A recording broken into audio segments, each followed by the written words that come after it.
I'm your host, Mike Montague. You can find us at playfulhumans.com. There's a playfulness quiz and a new book coming out. So make sure you are following along and check out the new book coming this winter. Our guest this week is Jonathan Small. He's had a big career in writing, creating all kinds of stuff, from writing as the guy guru at Cosmo, or Jake the advice columnist at Glamour magazine. He must have advice for females, at least, about getting along with guys. All kinds of cool stuff, from working at the Game Show Network and other awesome places. We're going to learn about that next. Here we go.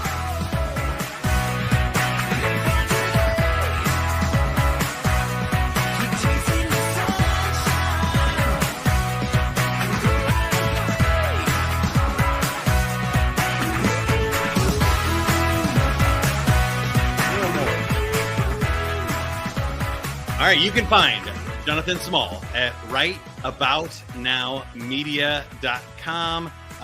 And Right About Now is the name of his podcast and his book. So really easy to find. But Jonathan, before we do that, we like to start with the joke of the week. The joke of the week this week is brought to you by a joke about retirement. I was going to write a joke about retirement, but it didn't work. All right, here's the official joke of the week.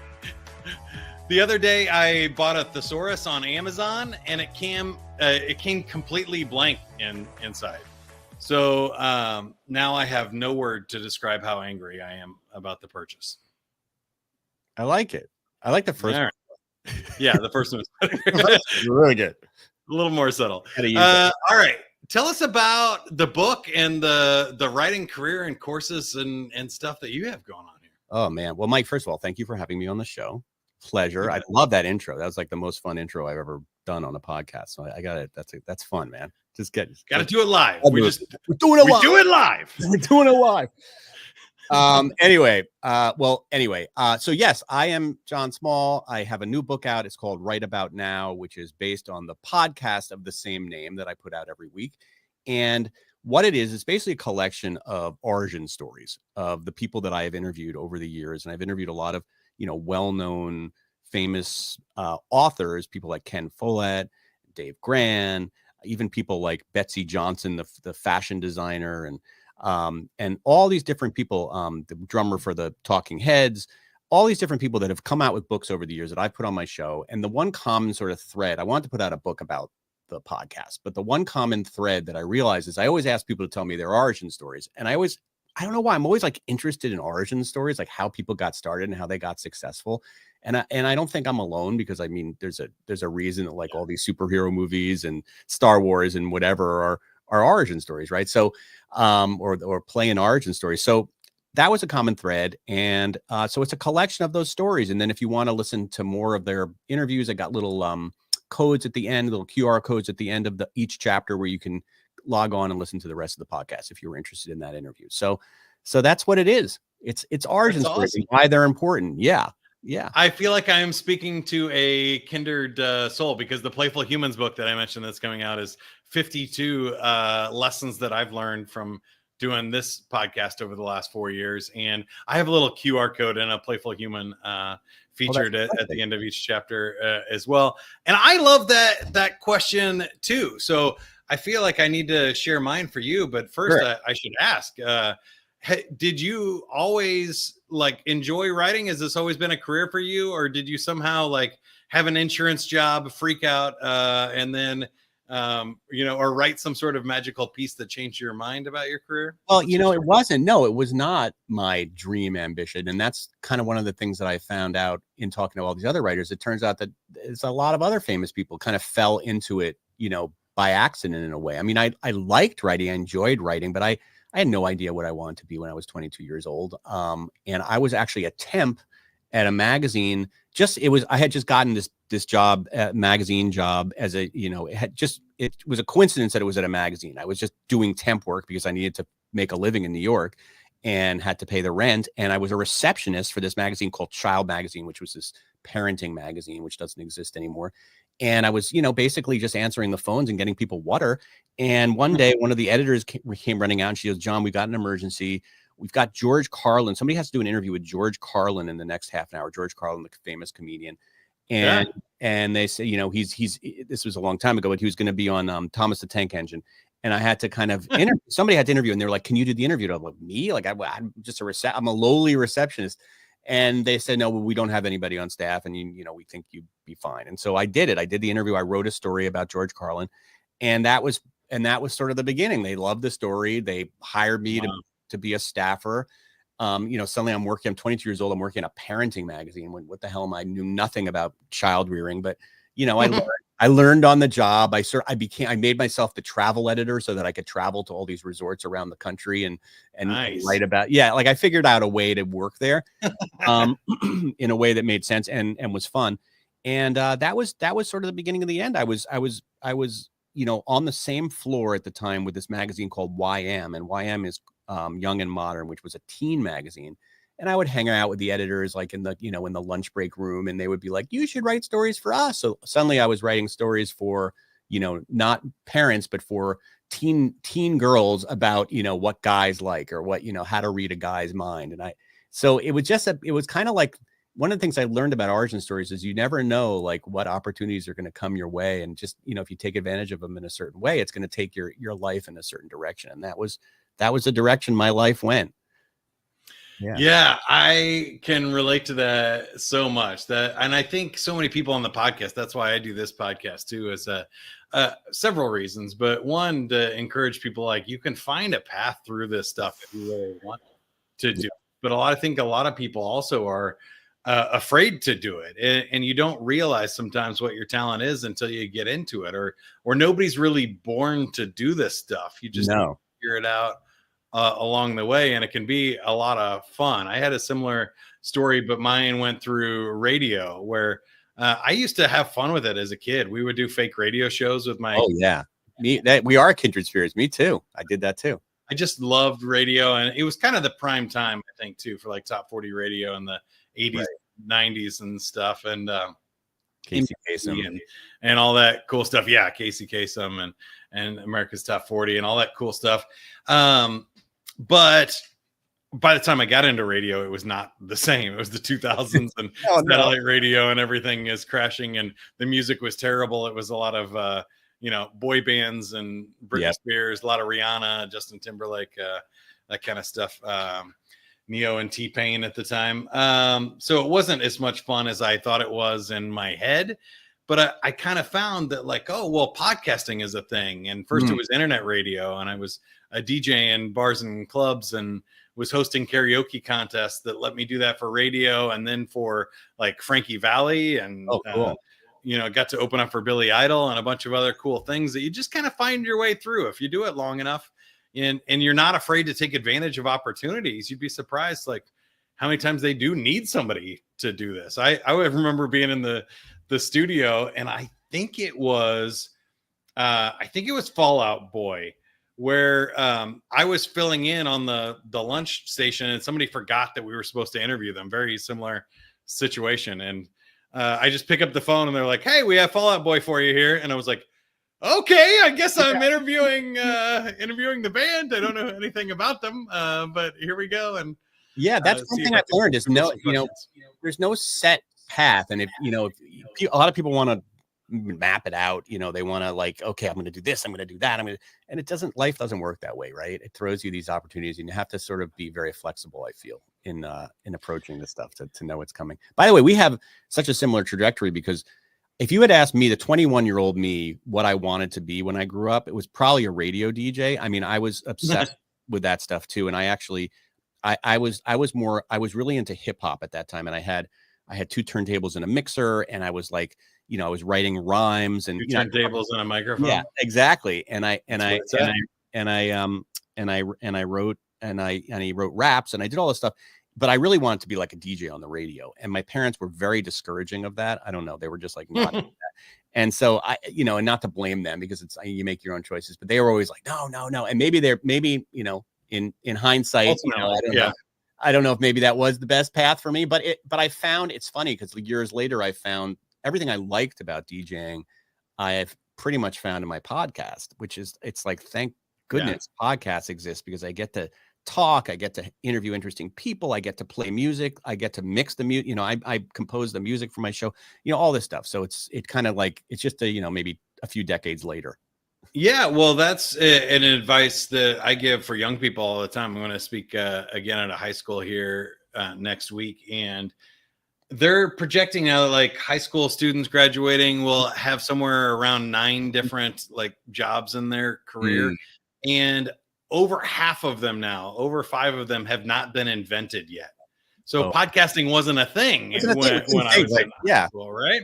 Exactly. And we didn't know that. But now, yeah, it's a way better fit for what I wanted to do. And what right now, you don't have to be like, hey, it's 10:40, and you don't have to do all that. You can just and the music was picked by other people, and there's all kinds of sponsors, and you're sitting around all day waiting for the songs to finish so you can talk for 7 seconds over an intro and stuff. It's just not very fun.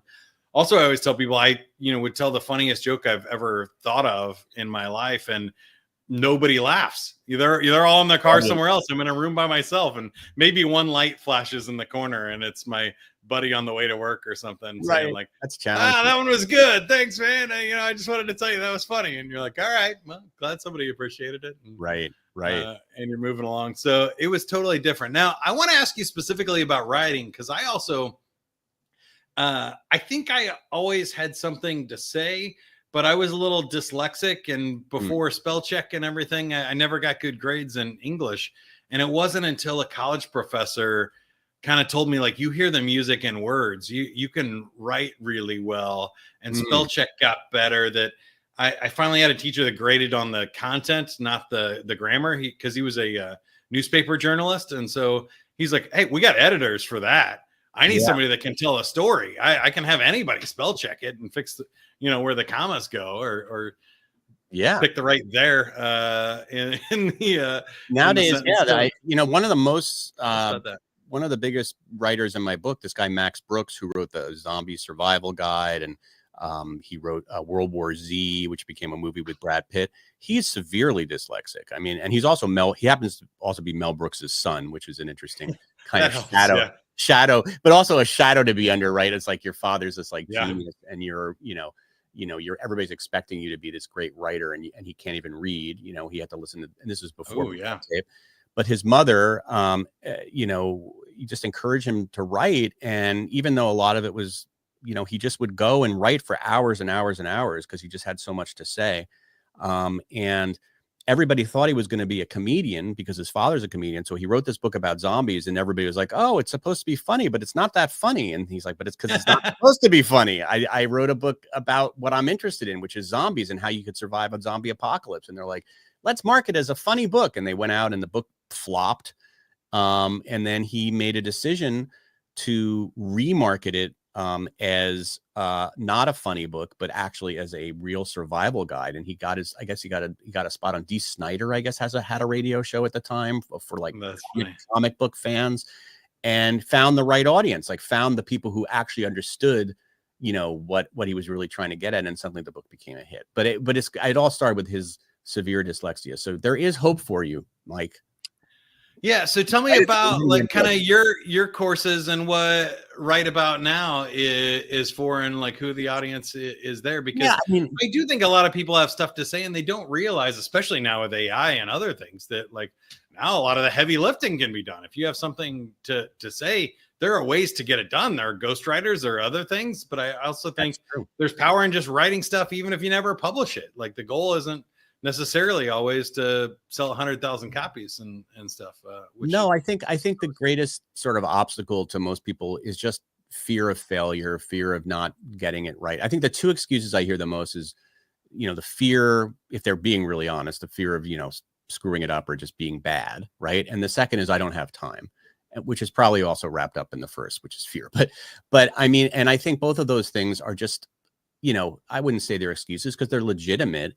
But again, you have to push through it, and you're not a writer unless you write. And even if it's 5 minutes a day of just jotting down thoughts, it doesn't have to be this like, I'm going to write my great novel right now. I'm going to sit down and just jot down some thoughts. I mean, I've been doing this thing lately called morning pages, which is just before like I get going. I don't know, about morning pages? Yeah. Great journal. Yeah. And it's like basically you just kind of, before you start your day, you just kind of just stream of consciousness, freehand, not typing, just write, like whatever's on your mind. And like eventually you sort through a lot of things doing that. It's interesting. I do it for like 20 minutes in the morning. It's kind of like a meditation almost. And it just gets the flow going a bit, because writing is all about getting in a zone. It's like sports. It's like, sometimes you're just in the zone and sometimes you're just fighting to get into that zone. But unless you do it a lot, unless you practice it, it's hard to get in that zone. So just do it. Yeah. No expectations, no judgment. Just try to write. That's what I always encourage people to do. I love that, because I found that, especially like with the podcast, I had another show that I kept going for 9 years, and like over 700 episodes and wow. stuff. And so they're not all great, right? But there's something about doing it week in and week out that forces you to kind of become a professional. And that was going to be my next question for you. When you're writing for Cosmo or Maxim or Good Housekeeping magazine or the New York Times, I'm guessing they don't care if you feel like it that day. So can you talk a little bit about what the process means to just do it on a regular basis, whether you like it or not? Well, I think it helps to have deadlines. I mean, one sort of myth about creative people, I think, is that they like, they like to be just free. And no, we like guardrails. We like deadlines. I mean, I think the hardest actually thing to do is to just write for myself without any kind of deadline, without any kind of, financial transaction, right? Just to be like, I'm going to write. But that's why you have to give yourself deadlines, like artificial deadlines. Like, I'm going to get that. This has to be done by Thursday. In those cases, if they weren't giving me deadlines, I probably wouldn't. Like, I've got a story hovering over my head right now. I know it's due on Monday, and it's like, I mean, if that wasn't due on Monday, I would never write that damn story. But that's the kind of thing that kind of pushes me through. Even to this day, I still have that imposter syndrome thing where I'm like, I can't write this. It's like, I'm not the right person to write this story. What do I know about this topic? And I just push through it. I enough people have told me that my stuff is pretty good for me to just know, okay, it's going to be okay. And my best is good enough. I will try my best and I'll make this work. But that's kind of, I give myself deadlines. I try to give myself structure. I try to schedule what I'm going to write. I'm not a guy who uses outlines and the funny thing is I teach people to make outlines because I think outlines are helpful for writers to keep them structured. But I'm a bit of what we call a pantser, where I write by the seat of my pants. There's plotters and there's pantsers, and plotters are the people who plot everything out. They make outlines, and then pantsers are people who just write and just sort of see what's going to happen next. And I'm a little bit on that last scale of things, and I'm not advising it. It's just the way I like to write. It's funny because I do a little bit of both. I think for me, I like to prepare and like have some sort of outline or do all the research and kind of like cram everything in my head first. And then I also like to do it live. Like we were saying at the beginning of this show, like there's some magic that happens when you just talk it out live, that you're not planning, you're in that flow state. You're not thinking about it too hard. And you just kind of sit down and write it all at once. I found that if I kind of piece it out and stuff, it doesn't work very well. I lose where I am, or I forget what I said earlier and stuff like that. But if I do it all in one sitting, I seem to get a better outcome. There's something about the process of writing and talking where you're able to sort out stuff in a way that you couldn't do just sitting and thinking about it, right? Like, I don't know enough about neuroscience to know how this works, but I realize that when I'm stuck on something, often I just have to keep writing it out. I can't it's like the worst thing to do is just like sit down and be like, okay, how am I going to do this? How am I going to like trying to do it in your head? It's got to come out either of my mouth or of my pen. And, a lot of people nowadays, not a lot, but some people nowadays are writing their books by speaking it, which might be something you are doing, right? Like on a walk. I have done this on my walks. I'll try it. Yeah. I'll put on the voice recorder on my phone and just start talking. Now, it's not like great, but I think it helps me sort through some of the stuff that I'm kind of going through in my head, which is hard to make sense of until I get it actually out on a page or out in the world. Yeah, out of my head. I think the movement can be really helpful for ideation and stuff for sure. I found that there is something, I don't know, maybe it's just the age that we grew up in. You mentioned writing with a pen is different than writing on a keyboard, which is different than speaking it out. And I think there are different triggers. For me, there is something about a keyboard that allows me to process the thoughts a little bit better, that Yeah. it slows me down enough that Right. I'm thinking about it without worrying about when I'm speaking, like, did I just pause for a minute because I didn't know what to say or Yeah. whatever. I start like panicking a little bit if I'm not live when I'm doing it. Yeah. It definitely uses a Uh, different part of your brain. Yeah. For yeah. sure. When you're speaking. Yeah. Now, before we get too far, I did want to ask you about the Game Show Network. You didn't know this about me either, but I hosted game shows for the last 3 years, Amazing. virtually and live here in Kansas City I at wish the we had known about you when I Game was Show at the Battle Game Room. Show Network. Yeah. So I started in karaoke and hosting other things and singing contests and other stuff. And then in the pandemic, I was looking for something fun to do, and I auditioned for a couple of companies and started doing it. But I've always kind of loved game shows. So how did you find That was the so job great. at the Game Show Network? And VP of Content sounds like a big It deal. was a big job. Well, it sounds bigger probably than it was. But I love that VP title. No, Yeah, I was VP of my Content for the career, sales training. yeah, my Definitely. career had sort of taken a pivot at that stage in my life. This is probably about 10 years ago. I was doing, all this writing and editing and working at magazines, but that was, that industry, as we sort of talked about, went away. And so I had to find different avenues and ways to make income. And it's a long story, but I had gotten into video production and had taken that pretty far. And had worked for this big company helping them do their video content. So when I left that job, I found out the Game Show Network was looking for somebody to basically create game shows, but for the digital audience, right? So like they had their network, the TV network, but they wanted to, and at this time, YouTube was sort of, TikTok hadn't existed yet. So YouTube was sort of the big ticket. And they wanted to create basically game shows for YouTube audiences, right? For younger audiences, because the average age of the Game Show Network consumer is probably It's up there. 80 and up, right? It's up there. So they really wanted to attract youth. And so, so my charge going there was to basically create programming with a small team that would appeal and create a YouTube channel for the Game Show Network called the Door 3, which was like behind Door 3.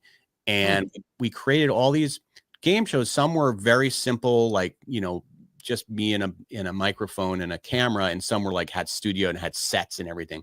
But we created content, and usually the hosts of the shows were celebrity. And this would have been why I wish I'd known you back then. Were either, kind of young, comic celebrities or YouTube stars. Like we had a lot of YouTube stars at the time host our shows. That's because cool. the idea being they would bring their audience.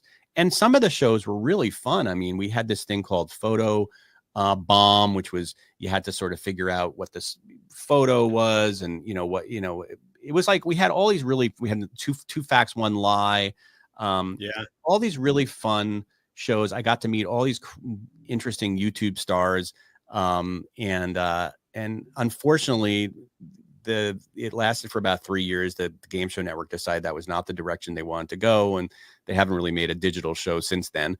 But yeah, it was a great job. So it was fun. And you had mentioned you like Family Feud, Steve Harvey, all these things were just kind of in my face all the time. That was exactly, that was my show. That was not my show. That was the most popular show on the Game Show Network, even though it was in repeats. It didn't matter. Yeah, it's so easy and it's so fun to do. I love hosting it because it's hysterical. No matter what people say, like it's really funny when you go down the row, and especially if you're good at writing the questions, you can figure out like which one's really good. One of my favorite questions of all time is name something you would find in your nightstand in the drawer next to your bed. Oh wow. And it's just hilarious answers from all age groups. And stuff, and just it's great. Nice. For things, and you don't need right answers. You're just looking for popular ones, so it might not make sense at all. Like you can tell people to name a Pokemon, and they might say like Sesame Street character or something. Yeah, exactly. It could be up there. You don't know. People might be wrong. Right. So it's funny. Speaking of which, would you like to play a game? Sure. I'd love a good game. Let's do it. Here we go. All right. We surveyed 100 people. The top 5 answers are on the card. If you get one of the top 5 and 2 out of 3 questions, you win. I'm going to start with an easy one for you since you have the LA hat on. Name something that irritates you when it moves too slowly.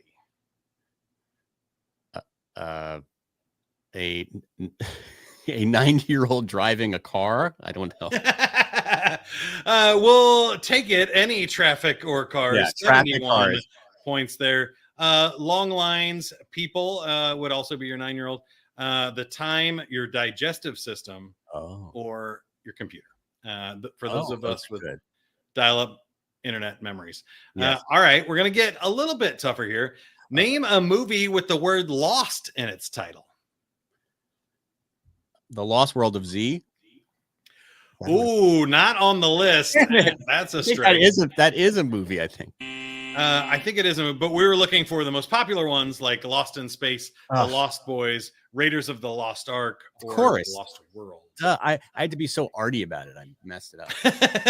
That's what tricks people up is they think of their own thing and they want a really good answer. Yeah, exactly. Or a funny answer and not the most popular one. Do you have any kids? I have 2 kids. All right. Name something a teenager pops.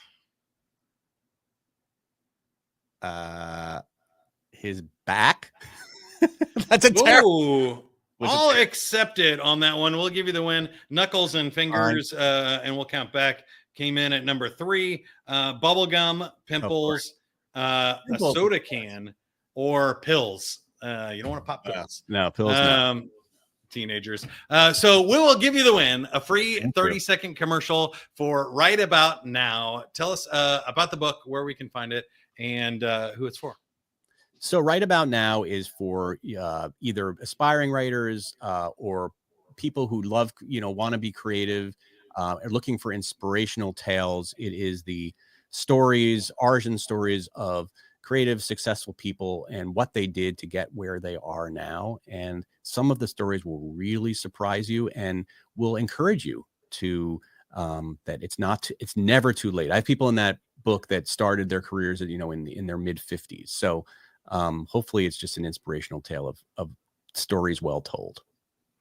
Go check it out. Right About Now on Amazon or rightaboutnowmedia.com. Also, don't forget about the podcast Jonathan hosts.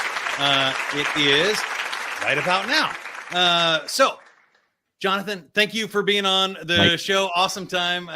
Great conversation with you. If you would like to learn more about rediscovering play as an adult for more fun, flow, and fulfillment in your life, go to playfulhumans.com. There is a quiz there, playfulhumans.com/quiz to find your play personality, or look for the book coming soon. It is also called Playful Humans. I made it really super simple for everybody. We'll see you next time. Until then, if you can't be good at it. That's what I always say. Later, everybody. Don't wait for tomorrow. Live for today. Keep on chasing the sunshine.